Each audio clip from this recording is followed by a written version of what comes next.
سلام، خیلی مخلصیم. آقا امروز اومدم تو این سفر آشپزی بپردازیم به اصالت و طعم و لذت نان ارمنی. امروز اومدم براتون یکی از خوشمزه ترین و قدیمی ترین نانهای ارمنی رو بزنم براتون.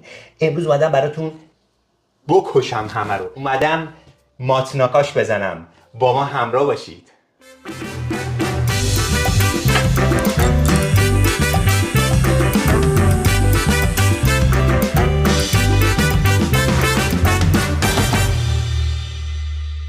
خب دوستان، ما برای تهیه این نون خوشمزه احتیاج داریم به استارتر. استارتر ما چیه؟ یک پیمانه آرد. آردی که من استفاده میکنم آرد 2.0. شما میتونید از آرد همه منظوره هم استفاده بکنید. یک پیمانه آرد،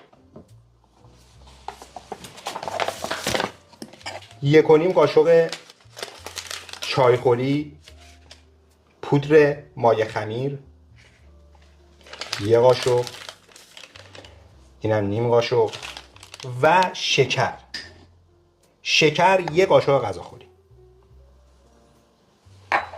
مواد خشکمون رو ما هم میزنیم.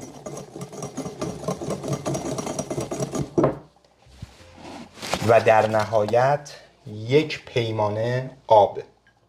آبی که من استفاده میکنم دماش دمای متوسط و ولرم هستش، نه سرد نه گرم. میریزیم داخل آردمون و شروع میکنیم هم زدن. کاملا هم میزنیم. خب غلظت استارتر ما به این حد میرسه، کاملا کشماننده. خب استارترمون رو ما با محافظ غذا روش پوشوندیم. یه پارچه هم میندازیم روش و 2 ساعت میذاریم تو دمای محیط استراحت بکنه. بریم و برگردیم ببینیم تو این 2 ساعت چه اتفاقاتی میفته.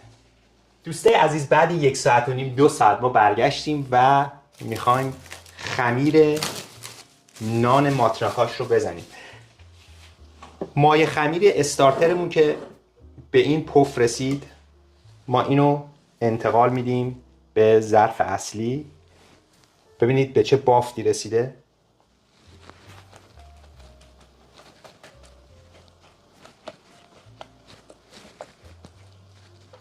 یک پیمانه آب دارم من اینجا که اضافه میکنم به استارترم و اینو شروع میکنم به هم زدن. آبی که من استفاده میکنم دقیقاً همدمای آبی هستش که باش استارتر درست کردیم، آب ولرم. آب استارترمون رو کاملا با هم میزنیم و شروع میکنیم آرد رو اضافه کردن. 1 پیمانه آرد من در شروع کار به موادم اضافه میکنم و وقتی که اضافه کردم نمکم به اندازه 2 تا قاشق چایخوری بهش اضافه میکنم و شروع میکنیم موادمون رو هم زدن. حالا با یه ته قاشق چوبی، خیلی راحت.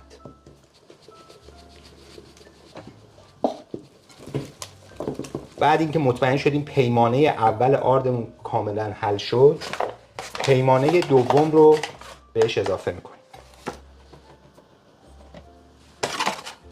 و شروع میکنیم دوباره هم زدن.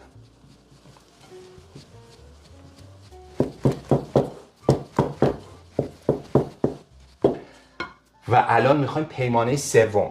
پیمانه سوم رو یه ذره با طمأنینه بهش اضافه میکنیم. میریم برای اضافه کردن پیمانه آخر که پیمانه سومه.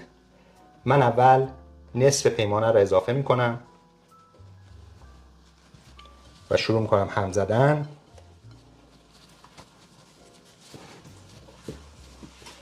و پیمانه سوم زمانیه که شما باید خمیرتون رو با دست ورز بدید.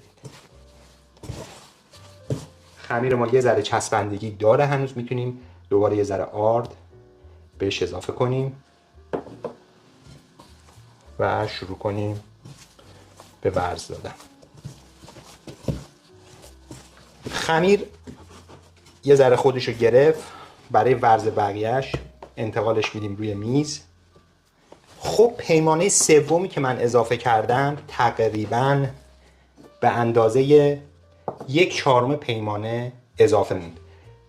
اینا همه بستگی به نوع آردتون داره. پیمانه آخر رو خیلی به قول ارمنی‌ها گاماس اضافه کنیم.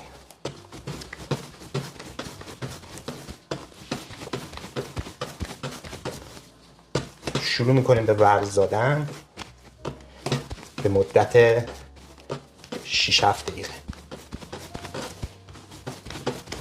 خب دوستای عزیز میبینید که خمیر ما به یه بافت خیلی خوب روش کاملا صاف و اینو ما میخوایم الان گردش کنیم. طریقه گرد کردنش هم این، حالا شما با 2 تا دست میتونید به صورت هشتی این قسمت زیرش رو بدید زیر خمیر، خمیرتون رو بچرخونید دوباره این قسمت به این سمت. خمیر رو به این صورت میتونید جمعش کنید. روی خمیر از کشیدن زیاد نمیخوایم ترک بخوره و روی خمیر پاره بشه. تا همین حد کافیه. خمیر رو بلند میکنید، زیرش رو میبندید، میذاریدش کنار و یک کاسه میارید روغن زیتون به اندازه 1 قاشق غذاخوری چرب میکنید. اگه روغن زیتون در دسترس نبود روغن معمولی هم میتونید استفاده کنید. خمیرتون رو برمیدارید، روی خمیر رو چرب میکنید، خمیر رو برمیگردونید. خمیرمون رو که گذاشتیم برای استراحت روش رو با یه محافظ غذا میپوشونیم. مدت زمان استراحت خمیرمون 2 ساعت. البته بستگی به دمای محیط داره. اگر تو فصل تابستون میخواید این خمیر رو ورز بدید و استراحت بکنه به مراتب زمانش کمتر میشه، ولی دمای محیط معمولی خونه 2 ساعت میذاریم استراحت میکنه، برمیگردیم بقیه کار انجام میدیم. بریم و بیایم ببینیم چیکار میکنیم. خب دوستای عزیز بعد 2 ساعت ما خمیرمون رو میخوایم از کاسه جدا کنیم. چه خمیر سبک و عالی شد و اینو من به 2 قسمت که میشه 2 تا نون به صورت چشمی تقسیم میدم. این 2 تا رو من دوباره گرد میکنم، روی چومه خمیرام پلاستیک میکشم، رو همین میز کارم میذارم 20 دقیقه دیگه استراحت بکنه. تو این زمان 20 دقیقه ما میریم برای زدن رمال روی خمیرمون که ببینیم چجوریه. با ما همراه باشید. برای تهیه رمال 2/3 پیمانه آب، 1.5 قاشق چایخوری آرد و نصف قاشق چایخوری جوش شیرین. این رمال کار خیلی طعم میده به نونتون. شروع میکنید به هم زدن، درجه اجاق روی آخرین دما. بعد اینکه کفش افتاد مایه شما آماده است. ببینید کف روی مایه‌مون از بین رفت، دما رو میبندیم در جا، مایه ما آماده است.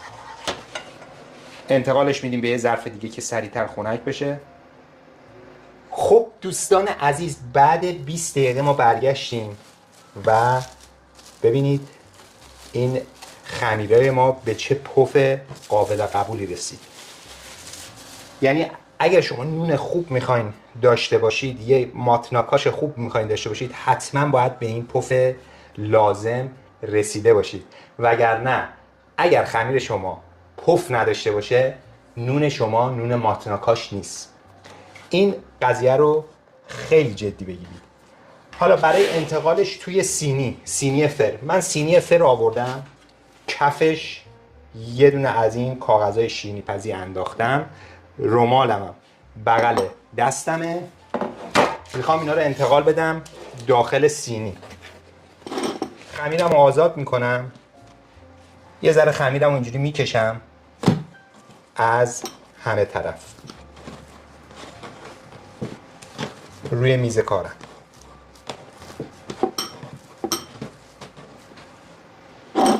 و بعد خمیر رو انتقال میدم رو سینی کارم. وقتی خمیر رو انتقال دادی رو سینی کار، رمال رو میرید روش. این رمال خیلی مهمه، هم برای رنگدهی نونتون هم برای طعمش. واقعا طعمش رو از این رو به اون رو میکنه. به اندازه 2 تا قاشق غذاخوری رمال من میزنم. اینمونو بعد یه ذره حالت بیضی مانند بکنیم یا حالا گرد، ولی برای اینکه من 2 تا خمیرم بتونم تو سینی جا بدم اینا رو حالت بیضی مانند در میارم. طرحی که روی این نون میندازن و خیلی هم متداوله به این صورته. خیلی راحت و آسون. اگه خمیرتون ببینید به سینی رسیدیم قسمت سوراخ هم شد هیچ ایرادی نداره. بافت خمیرتون انقدر عالیه که خودشو پوشش میده. و شروع میکنیم به خط اندازی وسطش. این از این. بریم برای باز کردن اون یکی. خمیرمون رو آزاد میکنیم. یه ذره بهش فرم میدیم روی میز کارمون چون که داخل سینی نمیشه. و انتقالش میدیم روی سینی. رمالمون رو میزنیم. شروع میکنیم به خط اندازی.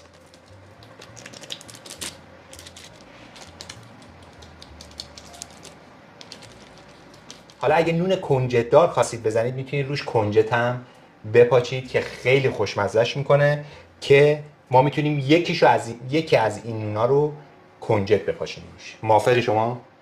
بپاچید. اینم از کنجد سیاه که ما میپاچیم روی نونمون. دمای پخت این نون 200 درجه سانتیگراد. البته فر رو از قبل روشن کنید، داغ باشه. 200 درجه سانتیگراد 15 الی 18 دقیقه. بریم بذاریمش ببینیم چیکار کردیم بابا.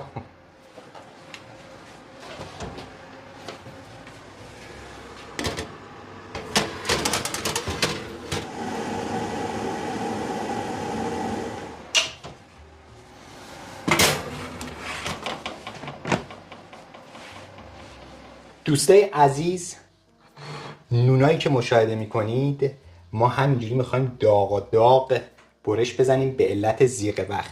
من خودم فردا 6 صبحی هم با عزتون باید سریع کارو در بیاریم. ببینید یکی اینکه بافت نون ماتناکاش باید به همین پفکی باشه. بریم برای برش زدنش ببینیم چیکار کردیم.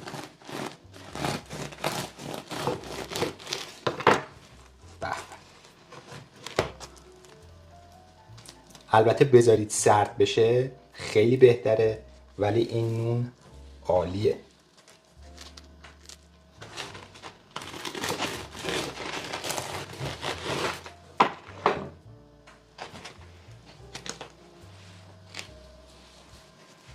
این مدلش هم براتون برش بزنیم ببینیم چیکار کردیم.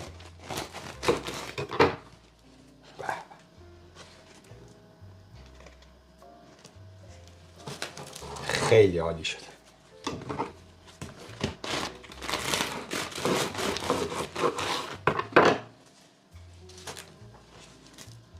بریم برای مزه کردنش ببینیم چیکار کردیم. واقعا بوش که اصلا اعجاب انگیزه.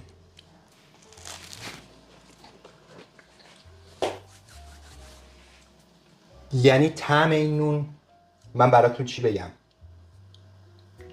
میتونم بگم 3 تا نون خوشمزه دنیاست. اینقدر این نون لطیف و خوشمزه است و هر چقدر میمونه این نون خوشمزه تر میشه.